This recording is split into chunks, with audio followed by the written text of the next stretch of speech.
Hoje a gente fala sobre a volta às aulas na próxima semana e de que maneira os alunos podem tornar o segundo semestre mais produtivo.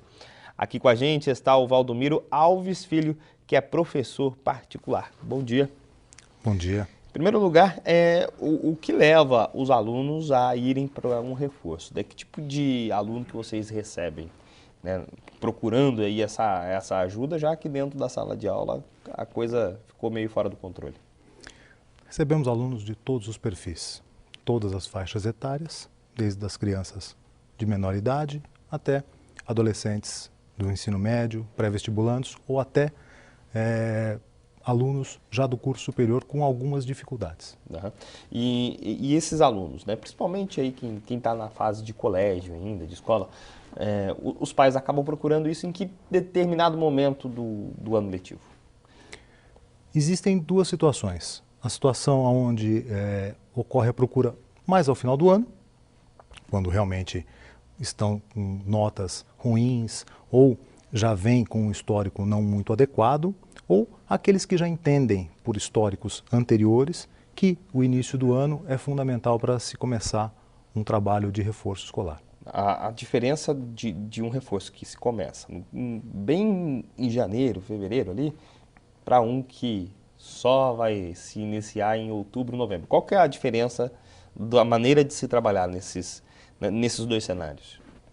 A diferença básica é que quando você começa, logo quando as aulas iniciam, você começa a trabalhar o aluno de uma forma mais diluída.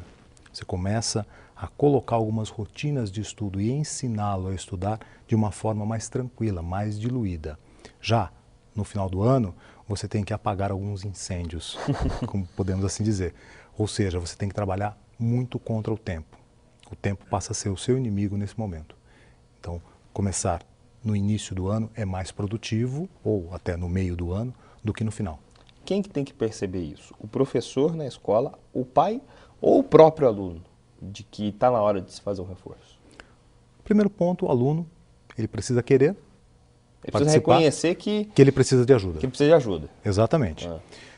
E os pais monitorando tanto o resultado quanto o comportamento do filho e entenderem que ele precisa de ajuda, né? E uma conversa entre eles, obviamente, é bastante importante. Quais são as causas, né, para um reforço? É o desinteresse? É o aluno que não consegue mesmo assimilar o conteúdo que é passado na aula convencional? Basicamente, o fracasso escolar ocorre por conta de desinteresse, por conta de déficits passados anteriormente, ou seja, faltando conteúdo, e ele começa a trabalhar em sala de aula, alguma coisa está faltando, e ele começa a se defasar dos demais colegas. Essas são causas básicas, mas nós vamos ter aí uma infinidade de fatores: pressão social, pressão da classe, pressão dos próprios pais.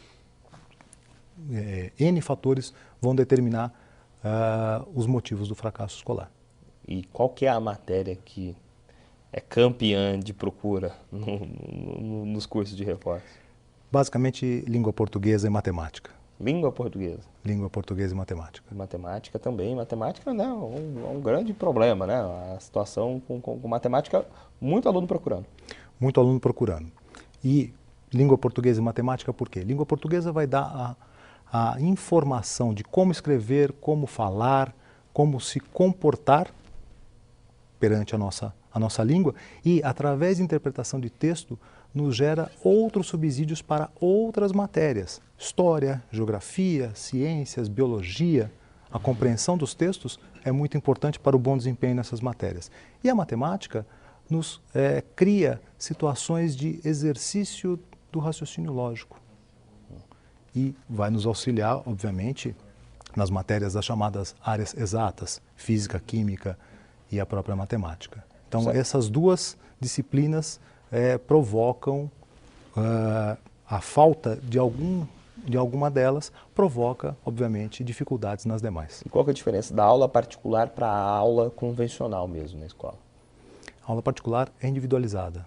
Então nós fazemos... Só o professor e o aluno? Exatamente. Nós fazemos a aula individualizada de 1 hora, cada módulo de 1 hora, e o professor nosso trabalha o tempo todo com o aluno.